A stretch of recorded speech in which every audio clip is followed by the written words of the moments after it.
Goeiedag almal, ek is Mani van Bloemfontein. Dit is vandag Dinsdag, die 9de Junie 2026. Ons doen die nuus in kollig en ons hoofopskrifte vandag sê: aardbewing in Filippyne 7,8 op die Richterskaal.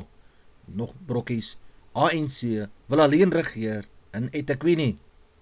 Mans van Delft vas wat konstabel met 'n byl aanrand. Tristan Leitz is die speler van die jaar op Sevens Rugby. VRK finaalstryd om glorie. 'n Kragtige aardbewing van 7,8 op die Richterskaal het maandagoggend die suidelike deel van die Filippyne getref. Hierdie aardbewing het naby die eiland Mandiano plaasgevind en word beskryf as die sterkste skudding wat hierdie land hierdie jaar getref het. Minstens 32 mense is dood en meer as 200 mense is beseer. Die meeste sterftes is veroorsaak deur geboue wat ineengestort het, vallende puin en grondverskywings wat deur die aardbewing veroorsaak is.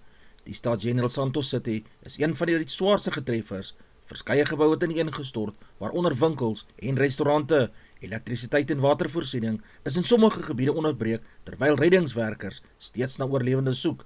Die aardbewing het ook 'n klein tsunami veroorsaak. Waarskuwings is uitgereik vir dele van die Filippyne, Indonesië en Maleisië, maar later is dit opgehef nadat die gevaar begin afneem het. Meer as 200 naskokke is reeds aangeteken, waarvan sommige ook baie sterk was.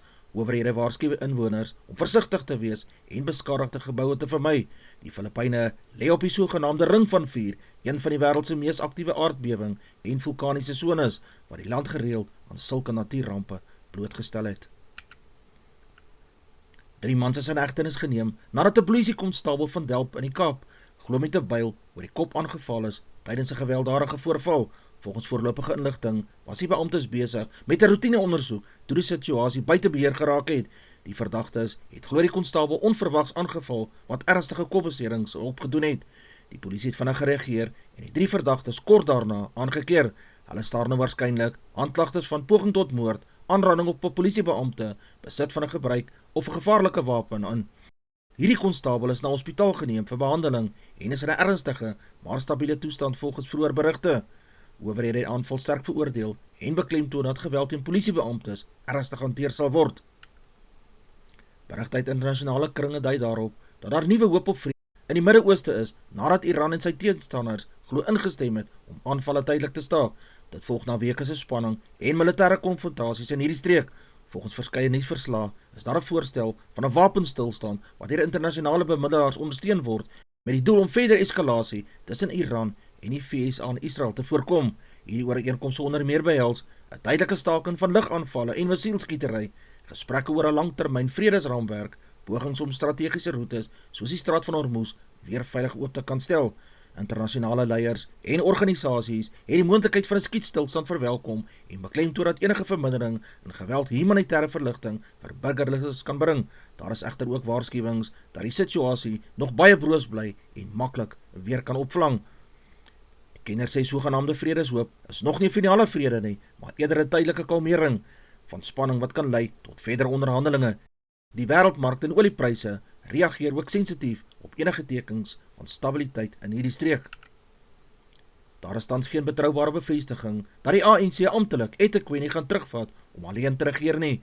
Wat wel uit onlangse politieke ontleding en berigte blyk, is die volgende.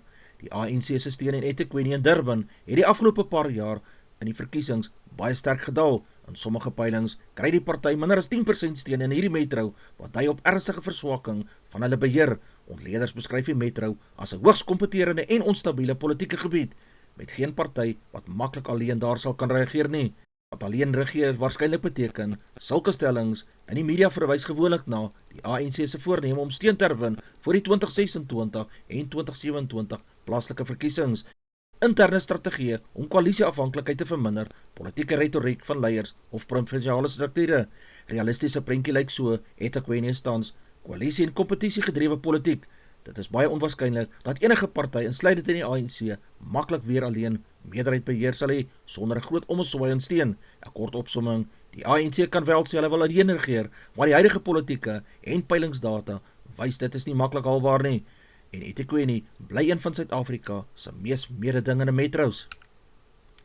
'n lid van die gemeenskapspolisieeringsforum, oftewel die GPF, is dood nadat sy tydens 'n padblokkade deur 'n voertuig getref is. Die 52-jarige Dalena Willepoortse van Vanderbijlpark het noodlottige beserings opgedoen en is op die toneel dood verklaar. Volgens voorlopige berigte was Willepoortse besig met haar pligte by die padblokkade toe die ongeluk plaasgevind het. Die presiese omstandighede rondom hierdie voorval word nogtans ondersoek. Haar dood het skokgolwe deur die gemeenskap gestuur, waar sy bekend was vir haar diens en die betrokkenheid by misdaadbekamping. Alde blyke stroom intussenin van gemeenskapslede, vriende en kollegas wat haar as 'n toegewyde en 'n omgee persoon beskryf het. Die polisie ondersoek die voorval en meer besonderhede sal bekend gemaak word sodra die ondersoek vorder. President Cyril Ramaphosa het 'n beroep op Suid-Afrikaners gedoen om nie verdeeldheid tussen plaaslike inwoners en buitelanders aan te wakker nie. Hy sê Suid-Afrika se geskiedenis en waardes vereis dat mense mekaar met respek en waardigheid behandel.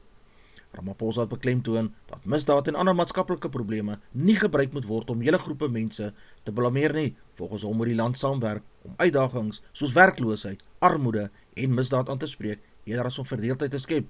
Die president het ook daarop gewys dat baie buitelanders se bydrae tot die ekonomie en gemeenskappe van Suid-Afrika lewer. Hy het burgers aangemoedig om vreedsaam saam te leef en om die oppergesag van die reg te respekteer wanneer probleme raak aan immigrasie en grensbeheer aangespreek word.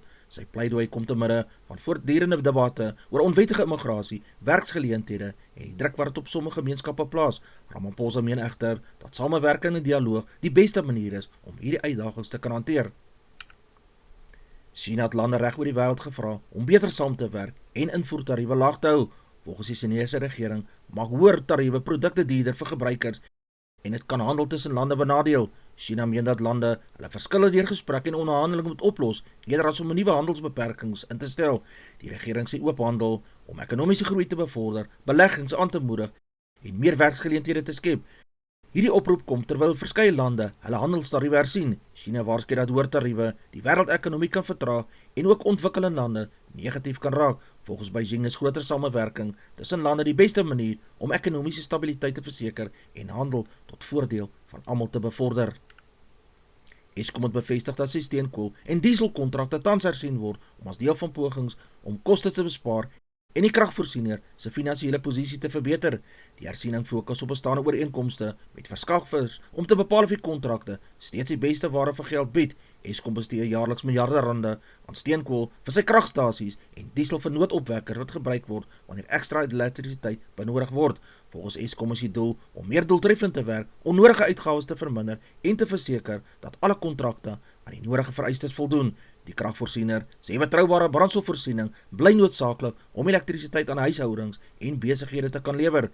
Die hersiening van die kontrakte vorm deel van Eskom se breër plan om sy bedrywighede te verbeter en die land se kragnetwerk meer stabiel te maak.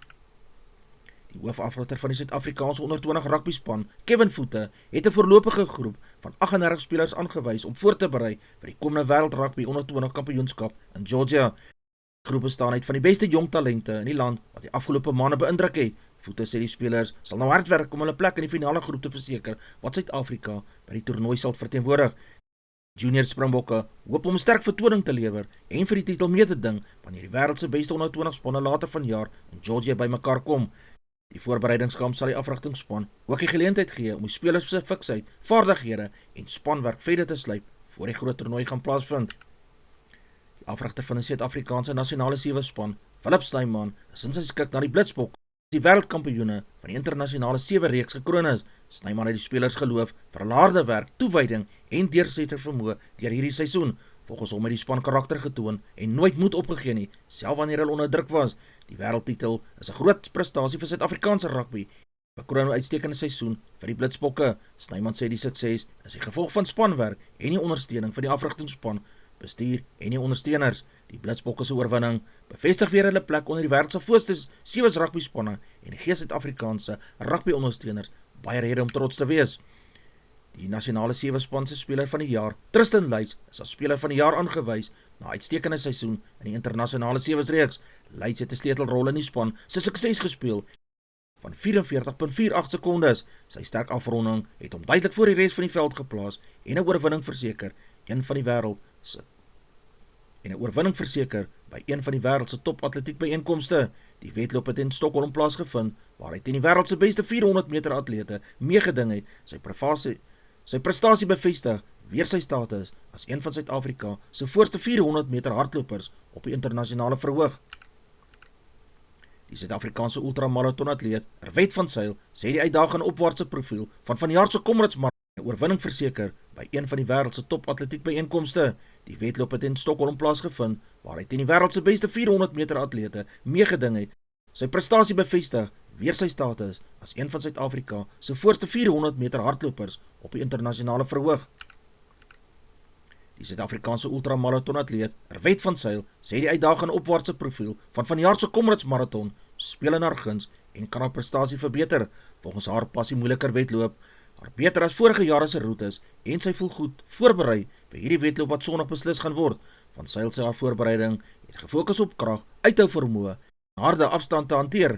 Die Comrades Marathon is een van die wêreld se bekendste ultramarathons en toetsatlete oor as meer as 90 km tussen Durban en Pietermaritzburg of omgekeerd afhangend van die jaar se rigting. Van Zyl glo dat slim wedloopstrategieë en goeie energiebestuur die sleutel tot sukses in Sondag se wedloop sal wees. Die Amerikaanse golfspeler JT Poston het Sondag in die VSA 'n oortuigende oorwinning behaal in die sogenaamde Jack Nicklaus golftoernooi in Ohio. Poston het deur die hele toernooi sterk en bestendig gespeel en van vroeg af die tempo bepaal. Sy akkurate afslaanwerk en goeie putspel het hom gehelp om sy voorsprong te bou en die res van die veld agter te laat. Hy het die toernooi maklik gewen en sodoende nog 'n groot titel in sy professionele loopbaan bygevoeg. Die oorwinning bevestig sy goeie vorm en vermoë om onder druk te presteer in hierdie groot toernooie. Die wen is ook 'n belangrike hoogtepunt in die Amerikaanse golfseisoen en gee momentum vir die res van die jaar se kompetisies wat voorlê. Die afrigter van die Blou Bulle, Johan Ackerman, het sy span geloof vir die groot VRK finaal teen Leinster Rugby wat volgende Vrydag 20 Julie beslis sal word. Ackerman sê hy is tevrede met die span se voorbereiding en dissipline in aanloop tot die eindstryd. Volgens hom het die spelers hard gewerk om hulle spel te sluip en daar is 'n sterk spangees in die kamp. Die Bulls het deur die seisoen bestendig gevaar. Ackerman beklemtoon dat fokus en uitvoering in die finaal deurslaggewend sal wees, veral teen 'n ervare Leinster span wat bekend is vir hulle fisieke en taktiese spel. Die eindstryd beloof om 'n hoë intensiteit ontmoeting te wees tussen twee van die sterkste spanne in die kompetisie. Advertensie van Netwerk 24, tekening en kry verskeie tydskrifte en koerante. Advertensie van Bloemkeel vir jou. Jy kan vir Diana of Susan by 082 390 3339 kontak. Hulle sê jou voertuigregistrasie namens jou behartig.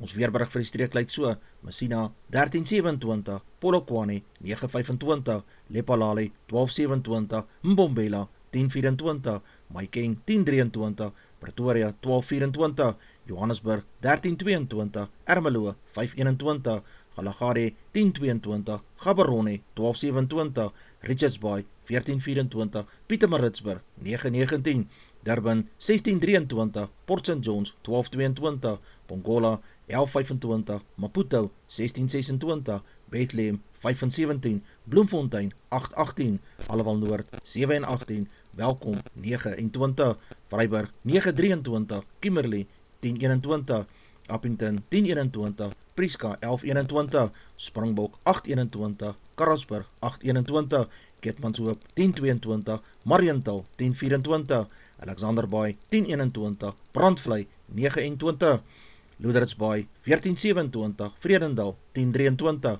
Kaapstad 13 en 19, Sutherland 5 en 15, George 11 en 19, Jeffreys Bay 11 en 20, Geberra 11 en 20, Graaff-Reinet 7 en 15, Kaaphooglas 9 en 18, De Aar 8 en 18, Molteno 3 en 13, Beaufort Wes 9 en 17, Oos-London 12 en 20, Mabelane 14 en 29.